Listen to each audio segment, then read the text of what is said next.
Fourth semester. आज शांति शिक्षा पढ़ा रहे हैं। एक हफ्ते शांति शिक्षा और एक हफ्ते हिंदी ऐसे करके पढ़ाएंगे। तो आज शांति शिक्षा में लेसन 1 का ही जो टॉपिक है वो टॉपिक है ये शांति शिक्षा में भारतीय जीवन मूल्य। शांति शिक्षा में भारतीय जीवन मूल्य, तो इसे बता रहे हैं।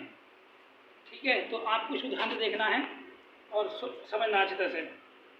तो इसमें हम बता रहे हैं मूल्य, मूल्य का अर्थ बता रहे हैं। तो मूल्य का अर्थ क्या है?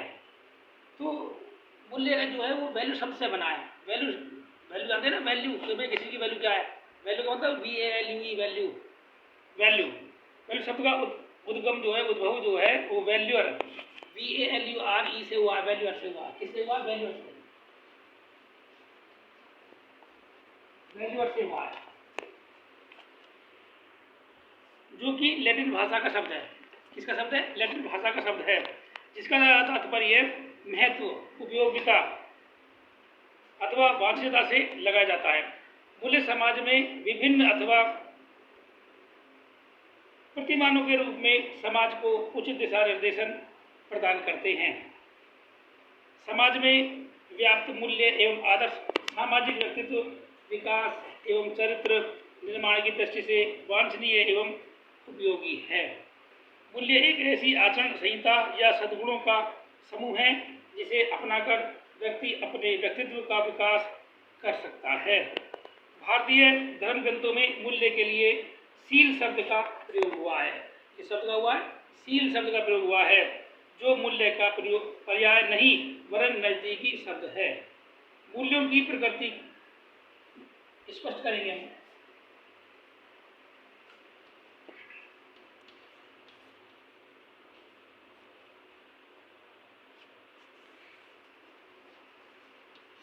प्रकृति इसे स्पष्ट कर रहे हैं।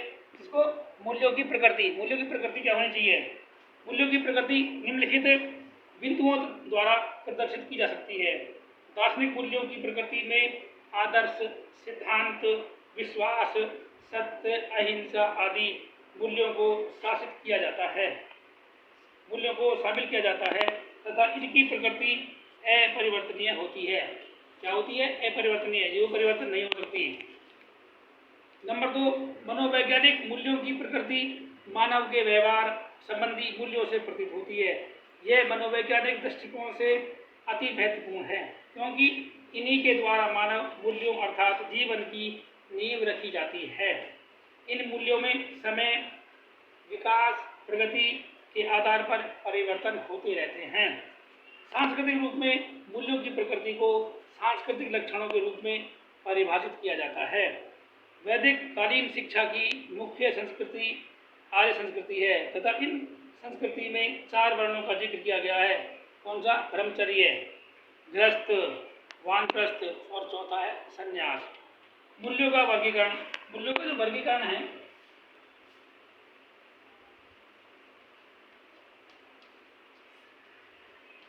मूल्यों का वर्गीकरण, मूल्यों का वर्गीकरण 3 प्रकार से कर सकते हैं। 3 भागों में वर्गीकृत किया जा सकता है। नंबर 1, परंपरागत।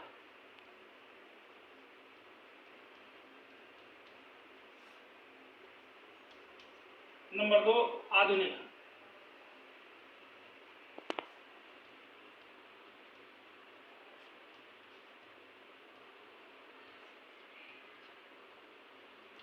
नंबर 3,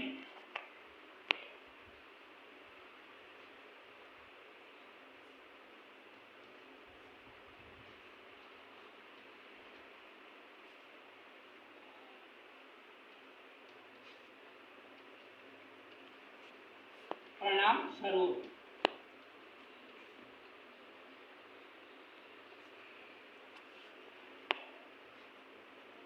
विकसित मूल्य,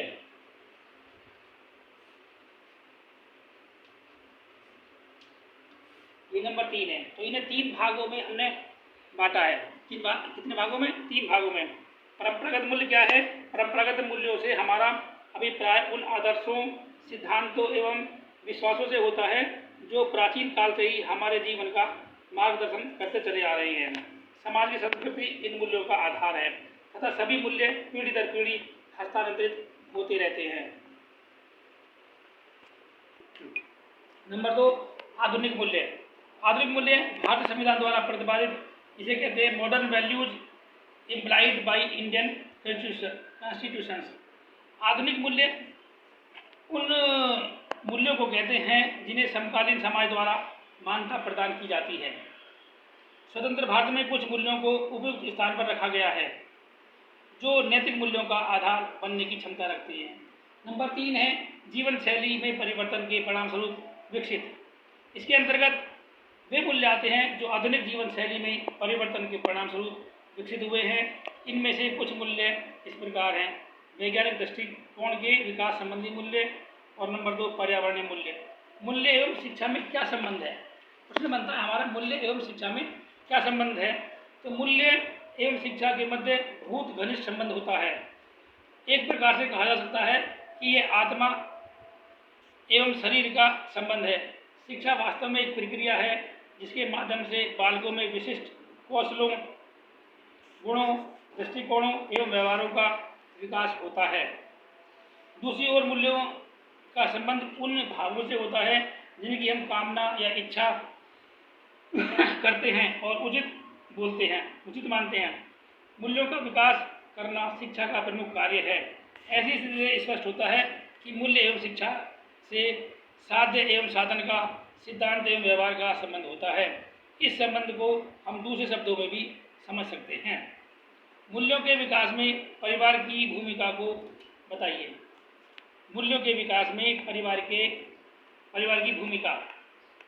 तो मूल्यों के विकास में परिवार की भूमिका को कई बिंदुओं के माध्यम से स्पष्ट कर सकते हैं।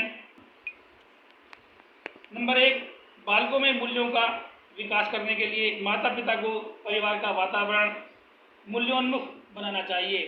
नंबर 2, माता पिता द्वारा बालकों को मूल्यों पर आधारित कथानक या कहानियाँ पढ़ने तथा सुनने का अवसर प्रदान करना चाहिए। माता पिता तथा परिवार के अन्य सदस्य बालकों के समक्ष अपने आचरण एवं क्रियाकलापों को अनुशासित व्यवहार में प्रस्तुत करना चाहिए, अर्थात उनकी कथनी व करने में अंतर नहीं होना चाहिए। अब जैसे माता पिता करते हैं तो बच्चे वैसे ही सीखते हैं। अब बच्चे कहाँ से सीखते हैं? घर से ही सीखते हैं। अब माता पिता घर पे ही हैं, कहते हैं बेटा जा, बाहर कोई आया उसे कहते हैं पापा घर पे ना आए, तो वो क्या कहेगा? झूठ बोलना सीख रहा है। अरे पापा तो घर पे हैं। तो कई बार वो ऐसा भी कर देता है कि पापा ये कह रहे हैं कि पापा घर पे ना आए। तो इन बातों का भी हमें विशेष ध्यान रखना पड़ेगा। जब हम झूठ बोलेंगे तो बच्चा भी, क्योंकि सारा वातावरण जो हमारा घर से ही चलता है, इसलिए हमें अच्छा व्यवहार बालकों को सिखाना चाहिए। बालकों द्वारा मूल्योन्मुख व्यवहार का प्रदर्शन करने पर उन्हें उपयुक्त पुरस्कार दिए जाने चाहिए। बालक कुछ अच्छा कार्य करता है तो उसे रिवार्ड, पुरस्कार, इनाम, प्राइज देना चाहिए। चिंतन कौशल पर टिप्पणी करके हम बता रहे हैं। तो चिंतन कौशल क्या चीज़ है? चिंतन कौशल जिसे हम कहते हैं थिंकिंग स्किल। बालकों में थिंकिंग स्किल अच्छी होनी चाहिए, सोचने की शक्ति अच्छी होनी चाहिए। चिंतन या मनन कौशल के अंतर्गत व्यक्ति, छात्र किसी चिंतन या मनन कौशल के अंतर्गत व्यक्ति, छात्र किसी समस्या या तथ्य पर गहन सोच विचार करते हैं जिससे उसके विविध आयामी को वह समझ सके। किसी भी परिकल्पना को आकार देने एवं जांचने की क्षमता का ज्ञान होना जरूरी है। इसके लिए छात्र को यह समझना जरूरी है कि समस्या के संभावित उत्तर हल कहाँ से प्राप्त किए जा सकते हैं तथा प्राप्त तथ्य उचित या अनुचित हैं तथा उन्हें स्थापित करने पर परिणाम पर क्या प्रभाव पड़ेगा आदि आदि। व्यक्तित्व कौशल के चरण भी कई प्रकार के होते हैं, लेकिन हम 4 प्रकार के बता रहे हैं। नंबर 1, आत्मानुशासन। आत्मानुशासन के अंतर्गत छात्र से यह आशा की जाती है कि वह समस्या के समाधान के अंतर्गत अपने आचरण को अनुशासित रखेगा और प्रभावकारी तरीके से समय का प्रबंधन करेगा।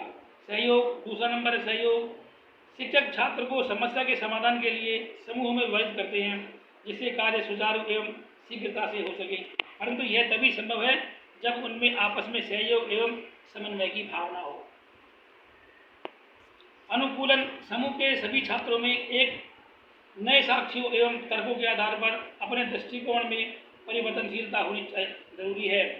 उत्तरदायित्व, चौथा नंबर, समूह के सभी छात्रों में अपने अपने हिस्से के कार्य को पूरा करने की योग्यता तथा उन्हें उत्तरदायित्व के लिए तैयार रहना चाहिए, जिससे कार्य समय पर पूर्ण हो सके।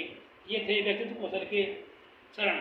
जो 4 चरण हैं इसके व्यक्तित्व कौशल के, वो हमने चारों बताए हैं। और कल बताएंगे तत्नुभूति कौशल एवं समस्या समाधान कौशल पर टिप्पणी। तो ये कल बताएंगे। और आज के लिए लेसन 1 4 सेमेस्टर का शांति शिक्षा का आज 18 तारीख हो गई है। इतना ही, बाकी कल। Thank you, that's all.